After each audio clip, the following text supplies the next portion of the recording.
그날을 기다리는 그리스도인이라는 말씀의 제목으로 함께 말씀 나누겠습니다. 그날을 기다리는 그리스도인. 여러분, 우리가 살아가는 이 시간적인 이 시대, 우리가 살고 있는 이 역사의 종말은 반드시 있습니다. 우리가 살아가는 이 모든 역사는 언젠가 그 마지막 점을 찍게 될 것이라는 말입니다. 그러나 한 가지 중요한 것은 우리가 그것을 믿는 그리스도인으로 살면서도 그날이 언제인지, 그때가 언제인지는 아무도 모른다라는 사실입니다. 오늘 말씀 36절에도 그러나 그날과 그때는 아무도 모른다. 하늘의 천사도 또 아들도 모른다라고 설명하고 있습니다. 오직 하나님 아버지만 아시는 그 시간, 그때는 반드시 옴을 저와 여러분들이 믿으시기 바랍니다. 우리가 어제 말씀을 통해서도 들었듯이 기독교에서 이 종말론적인 시각을 가지고 재림의 예수 그리스도를 기다리는 것, 이것은 저와 여러분들 모두가 갖고 있어야 하는 마음입니다. 그런데 그 종말이 결코 모든 것의 끝이 아니라는 사실도 반드시 아셔야 합니다. 종말론적으로만 이것을 생각하면 인생이 어떻게 됩니까? 인생이 황폐해집니다. 하지 않아도 되겠지, 그냥 있으면 되겠지라고 생각하는 자포자기의 마음도 찾아오게 됩니다. 그러나 하나님을 믿는 그리스도인, 재림 예수 파루시아 예수 그리스도를 기다리는 그리스도인들은 반드시 종말 너머에서 있는 그 소망을 바라볼 수 있는 영안이 있으셔야 합니다. 우리는 그 마지막 때를 향하여 가고 있지만 그날이 끝이 아닌 더 큰 하늘의 소망이 될 줄 믿습니다. 그래서 이 시대를 살아가는 저와 여러분들, 그날을 기다리는 그러한 그리스도의 인생으로 살아갈 때 우리는 과연 그 그리스도인의 삶을 어떻게 채워가야 할까요? 오늘 말씀을 통하여서 그날을 기다리는 그리스도인의 모습을 두 가지 정도로 함께 살펴보겠습니다. 오늘 첫 번째로 그날을 기다리는 그리스도인은요, 성령을 사모하셔야 합니다. 성령을 사모하셔야 합니다. 오늘 말씀 42절 말씀에 이렇게 기록되어져 있습니다. 그러므로 깨어있으라. 어느 날에 너희 주가 임할지는 너희가 알지 못함이니라. 아멘. 깨어있으라라고 말씀하십니다. 언제 그날이 임할지 알지 못하기 때문에 깨어있으라고 합니다. 그러면서 앞선 말씀의 37절 이후에 노아의 홍수의 때의 이야기를 그렇게 들어주십니다. 38절에 보면 홍수전에 노아가 방주에 들어가던 날까지 사람들이 먹고 마시고 장가들고 시집가고, 39절입니다. 홍수가 나서 그들을 다 멸하기까지 깨닫지 못하였으니 인자의 임함도 이와 같으리라. 아멘. 하나님께서 분명히 모세를 통하여서 세상 가운데 외친 그것은 심판이 임한다라는 사실이었습니다. 그런데 그 말을 귀 기울였던 사람은 아무도 없었습니다. 왜죠? 그들이 깨어있지 못하였기 때문입니다. 그들이 그것을 깨닫지도 못하였기 때문입니다. 그런데 오늘 이 시대를 살아가는 저와 여러분들도 그러한 깨어 있음이 필요하다라는 것입니다. 이 깨어 있는 것은요, 헬라어로 에게이로라는 단어입니다. 이거는 근데 현재 명령형으로 쓰였어요. 그렇다면 에게이로라는 단어가 가지는 깨어 있음은 현재 우리에게 주신 명령으로서 항상 계속성을 가지고 있는 단어라는 것을 우리는 암시해 볼 수 있습니다. 그래서 이 에게이로라는 단어의 뜻은요, 정신 차리고 있다, 방심하지 않고 있다, 온전히 깨어 있다, 조심스럽게, 신중하게, 세심하게 주의를 기울이다라는 의미로 사용되고 있습니다. 결국 우리가 깨어 있는 것은요, 늘 우리가 정신을 바짝 차리고 있어야 하는 인생됨을 알려주고 있습니다. 저는 그것을 성령을 충만히 받는 것, 바로 성령을 사모하는 인생이다라고 말씀드리고 싶습니다. 오늘 말씀 44절이요, 42절에 그러므로 깨어 있어라를 받쳐주는 말씀이에요. 44절, 이러므로 너희도 준비하고 있으라. 생각하지 않은 때에 인자가 오리라. 뭐죠? 준비하고 있으라고 합니다. 생각하지 않은 때에 인자가 오시니 늘 준비되어져 있어야 한다라고 설명합니다. 그러므로 저와 여러분요, 이 성령 충만함으로 그날을 준비하셔야 합니다. 성령에 준비되어지는 삶이 있어야 합니다. 그렇게 살려면 어떻게 살아가야 할까요? 사도행전 2장 38절 말씀이 그 답을 알려주고 있어요. 베드로가 이르되 너희가 회개하여 각각 예수 그리스도 이름으로 세례를 받고 죄 사함을 받으라. 그리하면 성령을 선물로 받으리라. 아멘. 성령을 받기 위해서 어떻게 하셔야 된다고요? 정확한 디렉션은 성령 세례, 회개가 포함된 그 회개의 세례를 꼭 받으셔야 한다는 것입니다. 나는 이미 세례를 받았는데요. 저는 유아 세례도 받고 받았는데요. 그것으로 끝나는 것이 아니라는 것입니다. 여러분의 안에 여러분 내적인 변화가 진짜 일어나는 내적 깨어짐이 있는 성령 세례를 꼭 받으셔야 합니다. 여러분은 성령 세례 받으셨습니까? 대답 못 하시는 분들 많습니다. 60, 70을 살아도 대답 못 하시는 분들 많아요. 왠지 아십니까? 확신이 없거든요.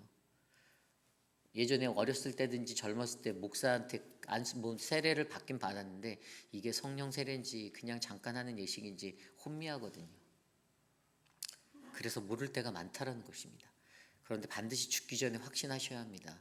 내가 성령 세례 받았는지, 내가 회개함으로 내 삶을 돌이켰던 그 세례가 내게 있었는지 꼭 확신하시기를 부탁드립니다. 분명히 사도행전 말씀을 통해서 너희가 회개하면 어떻게 해요? 예수 그리스도의 이름으로 회개하셔야 합니다. 예수 그리스도의 이름으로 회개하면 세례를 받고 그리고 죄 사함을 얻게 된다라고 말씀하셨습니다. 그것의 선물이 바로 성령을 주시는 성령의 세례를 우리에게 부어 주신다고 합니다. 여기서 회개하다, 이 repentant라는 이 단어는요, 헬라어로 메타노메오, 우리가 전에도 몇 번씩 설명드렸듯이 마음을 바꾸는 거예요. 그리고 내가 내 마음을 돌이키는 겁니다. 어디로요? 하나님 뜻으로요. 하나님께로 마음을 돌이키셔야 합니다. 세상적으로 내 기준으로 살아가던 것들 다 버리시고 돌아서셔야 합니다. 이것이 없이는 절대로 성령 세례 받았다라고 말할 수 없습니다. 그렇기 때문에 오늘 이곳에 계신 저와 여러분들은 그날을 기다리는 그리스도인으로 살아갈 때 하나님의 성령 충만함을 받아 우리가 성령의 사모함으로 늘 깨어있는 자가 되기를 소망합니다. 마태복음 25장 말씀에 보면요, 10처녀의 비유가 나옵니다. 신랑을 기다리는 10명의 처녀가 있었습니다. 그런데 5처녀는요 준비되지 못했어요. 우리가 잘 알고 있는 이야기예요. 그런데 나머지 5처녀는 그 기름을 준비하고 있어서 자신의 등불을 채울 수 있었습니다. 그런데 유대인들의 정확한 이야기는 이 등과 기름으로 얘기되어지는 것인데 사실 등이 아니고 횃불을 들고 있었더라고요. 횃불. 그래서 횃불도 이렇게 기름을 부어서 채워놓고 횃불을 들고 기다렸던 여인들이라고 원래는 이렇다라고 이야기합니다. 그런데 여기서 중요한 것은 우리가 이 이야기에서 5명은 준비되지 못했고 5명은 준비되어 있었는데 과연 우리는 그들이 들고 있었던 등과 기름이 무엇인가에 대해서 조명해 보아야겠어요. 등으로 표현된 것이 무엇입니까? 저는 이 등이라는 것은 저와 여러분들의 평소의 신앙의 모습이라고 생각합니다. 우리의 일상의 모습이에요. 그런데 기름이 없으면요, 성령이 없다라는 겁니다. 성령이 없으면 그것이 타오르지 못합니다. 우리들의 일상의 삶 속에서 우리가 등을 가지고는 다 살아갑니다. 10처녀에게도 다 10명 다 등은 다 가지고 있었어요. 나도 기독교인인데 내가 교회 열심히 나갔는데 내가 신앙생활 제대로 나 헌금도 많이 하고 신앙생활 잘하는데 얘기는 합니다. 그런데 성령이 없으면 어떻게 된다고요? 우리는 그 신랑을 맞이할 수가 없습니다. 그러므로 저와 여러분 우리의 삶 가운데 성령 충만을 받기 위하여 간구하시는 우리들의 인생이 되시기를 간절히 소망합니다. 주 여호와의 영이 우리에게 임하셔서 여호와께서 우리에게 기름을 부어 주실 것입니다. 이사야 선지자가 이사야서 61장 1절에 고백한 대로 주의 영이 내게 임하였사오니 여호와께서 내게 기름 부으셨다. 주의 영이 저와 여러분들을 가득 채우는 그 성령의 충만함, 바로 이 그날을 기다리는 그리스도인 우리들의 모습이 될 줄 믿습니다. 이것이 오늘 말씀의 첫 번째, 성령을 사모하라입니다. 오늘 두 번째로 그날을 기다리는 그리스도인, 그들에게 필요한 두 번째 모습은요, 하나님이 가장 신뢰하는 종이 되셔야 합니다. 하나님이 가장 신뢰하는 종이 되라. 오늘 말씀 45절을 보면요, 충성되고 지혜 있는 종이 되어 주인에게 그 집사람들을 맡아 때를 따라 양식을 나눠줄 자가 누구냐라고 말씀하고 계십니다. 충성되고 지혜 있는 종, 저는 이 사람들이 바로 저와 여러분들 줄 믿습니다. 오늘 여기에서 45절에 나와 있는 이 종이라는 헬라어 둘로스, 저와 여러분이 많이 들었던 단어예요. 이 둘로스라는 헬라어의 종의 개념이요, 하나님이 가장 신뢰하는 일을 나타내는 단어입니다. 그것은 원래 그 시대적인 배경 속에서 가정에는요, 그 집에는 여러 명의 종이 있었는데 그들 중에서 가장 큰 직무를 감당했던 사람이 둘로스라는 종이었어요. 주인이 가장 신뢰할 만한 종이었다라는 거죠. 뭐 집사 정도 되지 않았겠습니까? 가장 모든 것들을 다 다스리고 관장하는. 그런데 저는 저와 여러분이 하나님 나라의 둘로스가 되어야 된다라고 믿습니다. 그 은혜가 우리에게 있어야 해요. 그런데 그러한 자가 되기 위해서 오늘 요구되는 것은 두 가지예요. 충성 그리고 지혜. 과연 충성이란 무엇입니까? 충성되고 지혜 있는 종이 되라라고 우리에게 말씀하여 주셨는데 과연 이 충성이 무엇일까요? 나는 하나님께 충성하는데요. 나는 정말 충성스러운 사람입니다라고 자신하시는 분 한번 손들어 보실까요? 손 드셨어요? 아유, 손 들면 안 되는데. 네. 제가 왜 안 되냐고 말씀드리면 충성은요, 내가 판단할 수 있는 게 아니라는 것 때문이에요. 충성은요, 괜찮아요 집사님, 사랑합니다. 디모데전서 1장 12절에 보면 나를 능하게 하신 그리스도 예수 우리 주가 내게 감사함은 나를 충성되이 여겨 내게 직분을 맡기셨다라고 말하고 있습니다. 이 충성된 하나님이 충성되게 나를 여겨주시는 것이 우리가 믿는 이로서의 가장 정확한 충성의 자리예요. 그러니까 우리는 우리의 입술로 내가 충성되다, 내가 충성된 자라라고 내 스스로 자부할 수는 없는 것 같아요. 물론 프라우드에 갖는 건 중요해요. 좋아요. 나도 하나님한테 충성된 사람인데라는 좋은 마음은 너무 좋습니다. 하지만 정확한 것은 하나님께서 나를 충성되이 여겨주시는 것, 이것이 필요한 것입니다. 사도 바울이 그래서 고백한 거 아닙니까? 나를 능하게 하신 그리스도 예수 우리 주께 내가 감사하는 이유는 그분이 나를 충성되이 여겨주셨다라고 고백하는 겁니다. 그러므로 저와 여러분들 안에도 하나님께 감사할 수 있는 것은 그분이 나를 충성된 자라고 여겨주신다라는 이 은혜가 넘치시기를 간절히 소망합니다. 충성되이 여기는 것은요, 어떤 거죠? 주인의 뜻을 순종하는 거잖아요. 주인을 바로 아는 자가 주인의 뜻을 순종할 수 있습니다. 주인의 어떠한 마음을 가지고 있는지, 그래서 그분이 원하는 것이 무엇인지를 잘 알면 어떤 복이 온다고요? 47절에 복이에요. 내가 진실로 너희에게 이르노니 주인이 그의 모든 소유를 그에게 맡겨주실 것이다. 아멘. 신뢰, 무한 신뢰를 받는 겁니다. 46절에 나온 대로 주인이 올 때에 그 종이 이렇게 하는 것을 보면 그 종이 복이 있다 하시고 그의 모든 소유를 그에게 맡겨주시는 것. 반대로 충성되지 못한 악한 종은 어떻습니까? 동료를 때리고 술 친구와 더불어 먹고 마시고 생각하지 않은 날 알지 못하는 시각에 그 종이 주인에게 이르러 엄히 때리고 외식하는 자가 받는 벌에 처해 주신다라고 말합니다. 그런데도 그 사람은 깨닫지 못하고 어떡합니까? 한쪽에서 슬피 울며 이를 간다라고 말합니다. 여러분, 충성된 자는요, 바로 우리가 하나님의 은혜를 올바르게 아는 사람이에요. 헬라어로 이 충성이란 단어가 피스토스란 단어예요. 전에도 설명드렸죠. 갈라디아서 5장 23절 말씀에 보면 성령의 열매, 9가지 열매 중에 충성이 들어가 있잖아요. 그런데 이 피스토스가 나타나는 것은 faithfulness, 그러니까 신실함. 그러니까 어떤 것이 충성이냐를 잘 들어보면 그것은 신실한 거예요. 믿을 만한 거죠. 믿음직한 거예요. 목사인 저에게도 여러분들에게도 제가 그런 충성된 자들이 되었으면 좋겠습니다. 그리고 우리가 하나님께 그러한 자가 되었으면 좋겠어요. 신실한 자, 하나님께서 믿을 만한, 저도 여러분들이 보시기에 믿을 만한, 여러분들도 제가 보기에 믿을 만한 존재가 되었으면 좋겠습니다. 제 속에 늘 그래서 기도해요. 하나님, 저분 볼 때마다 저분이 무슨 꿍꿍이가 있나라는 것을 제 머릿속으로 시험 들지 않게 만들어 주시기를 부탁드립니다. 여러분들의 신실함을 보여주시길 바라요. 하나님 앞에 얼마나 신실한 자들인지를 보여주십시오. 그때 제가 여러분들을 무한 신뢰할 수 있지 않겠습니까? 그렇기 때문에 우리가 이 순간에 그날을 기다리는 그리스도인을 살아갈 때 우리에게 이 충성됨이 반드시 필요함을 기억하여 주시기를 부탁드립니다. 고린도전서 4장 1절 2절 말씀에 사람이 마땅히 우리를 그리스도의 일꾼이요 하나님의 비밀을 맡을 자로 여길지어다. 그리고 맡은 자들에게 구할 것은 충성이니라. 아멘. 하나님이 우리에게 오늘 사명을 맡겨주셨습니다. 이것은 우리의 사명이 아닌 하나님의 사명입니다.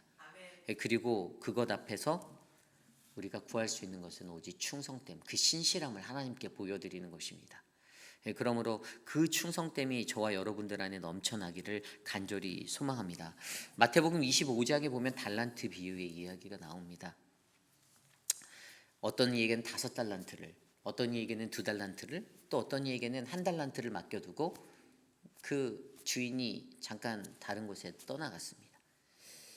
그런데 그러고 나서 돌아와서 그들이 어떻게 하였나 자랑하듯이 저는 받은 5달란트를 열심히 지켜서 5달란트를 지켰습니다. 저는 2달란트를 지켰습니다. 그리고 1달란트 받은 사람도 지키긴 지켰는데 그 사람은 했던 말이 그냥 나는 땅에다가 이것을 묻어뒀습니다라고 했어요. 그래서 예수님께서 그들에게 말씀하신, 그 주인이 그들에게 말씀하신 것은 착하고 충성된 종아, 내가 적은 일에 충성하였으며 내가 많은 것을 내게 맡기리니 내 주인의 즐거움에 참여할지어다라고 말씀하십니다. 아니 똑같이 다 남겼었는데 왜 마지막 한 사람에게만 아무것도 하지 않았다라는 거잖아요. 그냥 시간만 보냈다라는 거잖아요. 아닌데요, 그 사람이 기도하였을 건데요 라고 말씀하실 수도 있어요. 그런데 그렇지 않아요. 결과가 나지 않아도 우리에게 주어진 작은 소임을 최선을 다해서 감당하는 것과 그렇지 못하는 것은 분명히 차이가 난다는 것입니다. 충성이라는 것은 그런 열심이 담겨 있어야 되고 그런 신실함이 담겨 있어야 하는 자리입니다. 그때 우리는 하나님의 예비해 놓으신 그 즐거움에 참여할 수 있는 자가 되는 거예요. 그 즐거움이 무엇입니까? 바로 천국잔치, 주의 영광에 참여하는 그 기쁨. 그 기쁨은 그냥 가만히 기다리는 서 있는 자에게 주어지는 것이 아니라 그날을 신실하게 감당하는 충성된 자에게 주어지는 것임을 믿으시기 바랍니다. 그리고 또 한 가지 지혜가 필요하다라고 말하였어요. 지혜가 무엇입니까? 이 지혜라는 것은 헬라어로 프로니모스, 어떤 사람이 사리를 올바르게 판단할 수 있는 그러한 능력입니다. 사리를 올바르게 판단하셔야 돼요. 다른 말로 하면 모호하게 지내시면 안 된다는 겁니다. 혼미한 자가 되면 안 된다는 거예요. 이 분별의 영이 정확히 있어야 되는데 그 분별의 영을 가지고 어떻게 해요? 자신에게 주어진 그 사명, 책임을 신실하게 잘 감당하는 충성된 자가 되고 이 지혜에 어긋남 없이 맡겨진 것을 올바르게 온전히 감당할 수 있는 지혜자가 되셔야 한다는 사실을 우리에게 말해주고 있습니다. 그러므로 가장 지혜로운 사람은요, 하나님의 말씀을 의지하고 그 말씀을 올바르게 깨달아 분별력 있게 살아가는 것입니다. 저는 이곳에 계신 여러분들이 하나님의 말씀을 올바르게 듣고 이해하시고 깨닫는 그 한 사람 한 사람이 되시기를 간절히 부탁드립니다. 어떠한 영으로 여러분들이 살아가는지는 여러분들 손에 달려 있습니다. 혼미한 영으로 살아갈지, 어제도 혼미, 오늘도 혼미, 내일도 혼미, 그러한 인생이 아니길 간절히 부탁드립니다. 그 안타까운 인생 되지 않기를 간절히 부탁드립니다. 내 습성이 안 바뀌는 거 압니다. 내 캐릭터가 안 바뀌는 거 압니다. 하나님 앞에 엎드리십시오. 하나님께 기도하십시오. 하나님께 붙잡고 늘어져 보세요. 하나님이 왜 답을 안 주시겠습니까? 간절히 목매다는 마음으로 하나님께 붙잡지 않으니 그것이 들려지지 않으니 어제나 오늘이나 내일도 초지일간 변함없는 그 모습으로 우리가 살아가는 것 아니겠습니까? 그러므로 저와 여러분들 안에 하나님이 가장 신뢰하는 종이 되시기를 간절히 소망합니다. 그 충성됨과 그 지혜가 있어서 우리가 주인을 바라고 주의 뜻을 따르며 그분께 무한 신뢰를 얻을 수 있는 그렇게 그날을 기다리는 아름다운 그리스도인이 바로 저와 여러분이 될 줄 믿습니다. 오늘 말씀을 통하여 우리는 그날을 기다리는 그리스도인의 모습을 살펴보았습니다. 오늘 이 시대를 살아가는 우리들, 저와 여러분은 어떠한 모습으로 그날을 맞이하시렵니까? 여러분들은 성령을 사모함으로 충만하여져서 깨어있는 한 사람 한 사람이 되시고 계십니까? 아니면은 충성되고 지혜 있는 그 모습으로 또 하나님이 가장 신뢰하는 그 들로서의 종의 모습으로 살아가고 계십니까? 어떠한 모습으로 여러분들은 오늘을 보내고 계신가요? 우리는 사순절의 이제 끝자락을 향해 달려가고 있습니다. 종료주일이 이제 다가와요. 우리 안에 조금 더 하나님께 마음을 캄다운하고 하나님께 집중하고 하나님만 바라보는 거룩함이 있기를 간절히 소망합니다. 하나님이 나를 어떻게 바라보실까? 하나님이 나를 어떻게 생각하실까? 고민하시기 바랍니다. 사람들이 나를 어떻게 쳐다볼까를 고민하지 마시기를 부탁드립니다. 우리가 바라고 나아가는 것은 오직 하늘의 소망 하나입니다. 오직 그날에 우리에게 재림 예수가 오셨을 때 어떻게 해요? 오늘 말씀에도 그랬잖아요. 다 가려진다고. 한 사람은 데려가고 한 사람은 버려둘 거고 한 사람은 데려가고 또 한 사람은 버려둘 거고. 이게 무슨 말이죠? 다 구원 못 받아요. 여기 앉아 계신 중에 50%는 떨어져 나갈 수 있다는 얘기예요. 그런데 하나님이 여러분들을 바라보실 때 하나님께서 데려가는 그 한 사람이 되시기를 소망합니다. 여러분들을 꼭 데려가셨으면 좋겠습니다. 내가 그러한 인생 될 수 있도록 간절히 하나님께 기도하는 이 하루 되시기를 간절히 소망합니다.